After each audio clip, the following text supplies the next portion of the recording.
Scuderia Ferrari respects Adrian Newey, and how could it be any different? Timing is everything in life, especially in a competitive environment like Formula One. From this perspective, Lewis Hamilton's signing by the Maranello team was a masterpiece of misdirection, timing, and discretion that caught even a savvy manager like Toto Wolff off guard. Speaking of Mercedes, along with the seven-time world champion, Jerome D'Ambrosio has also been recruited by the historic Italian team as the head of the driver academy. Ferrari's academy is confirming to be a pool of talent, and, during the Saudi Arabian Grand Prix weekend at the Jeddah circuit, demonstrated the effectiveness of its work with the superb debut of Oliver Bearman, an 18-year-old Brit who, thrust into an unknown world, didn't fully reveal his potential. Ferrari seems to be the team with the most internal stability compared to Mercedes and Red Bull, two entities currently navigating somewhat turbulent waters. While Vasseur has been in charge of the Ferrari racing division for just over 1 year, the former Alfa Romeo boss has already started a major internal reorganization based on human resources that believe in the project of the French manager. Despite the fact that the Scuderia hasn't won a world championship title in a very long time, there is an atmosphere of optimism, unlike at Mercedes and Red Bull, where many problems are certainly not lacking. Red Bull has managed the daunting task of attracting attention more for internal strife than for sporting dominance even in the early stages of the 2024 Formula One season. The internal investigation initiated by Red Bull Sport headquarters regarding the alleged inappropriate conduct of Christian Horner towards an employee was closed with the CEO and team principal of the World Championship winning team being absolved. Case closed? Absolutely not. Like in the best soap operas, every day brings news highlighting internal conflicts, power games, and old grudges that had not yet surfaced because success is the best remedy for calming tempers. The drop that made the cup overflow was necessary on the sidelines of the passing of the founder of the team, Dietrich Mateschitz. Despite Formula One has never been and never will be the core business of the energy drink company, the Austrian businessman spared no expense to excel in the top tier of motorsport, even acquiring Paul Stoddart's struggling Toro Rosso team.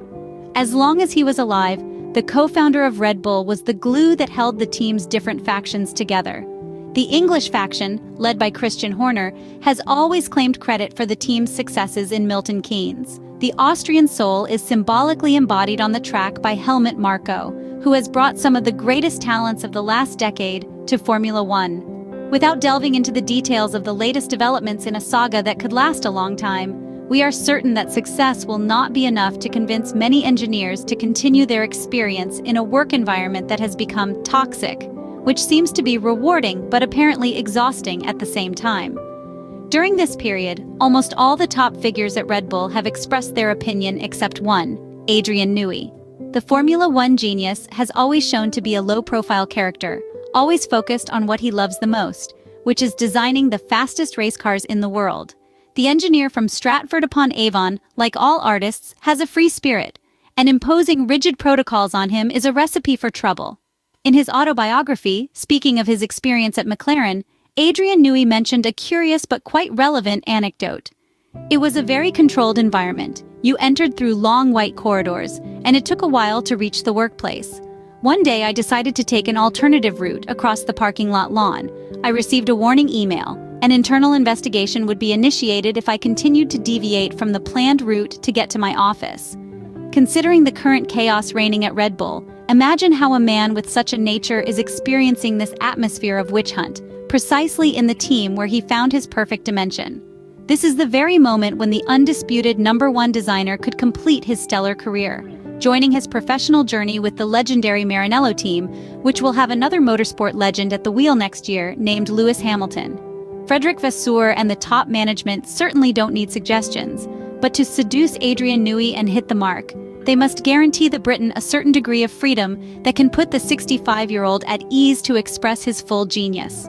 Conditions that convinced him to leave a Formula One powerhouse like McLaren to accept what at the time seemed like a mere marketing move called Red Bull. According to the Italian media, Ferrari is indeed trying hard. Such an opportunity cannot be wasted, and as far as we know, in addition to the symbolic blank check regarding compensation, the prancing horse would be ready to fully satisfy all of Adrian Newey's wishes. All thanks to the international management of John Elkann. who, although seizing every opportunity to demonstrate how little he knows about F1 in terms of sport, from a business perspective truly knows his stuff. In short, Adrian Newey to Ferrari, it's now or never.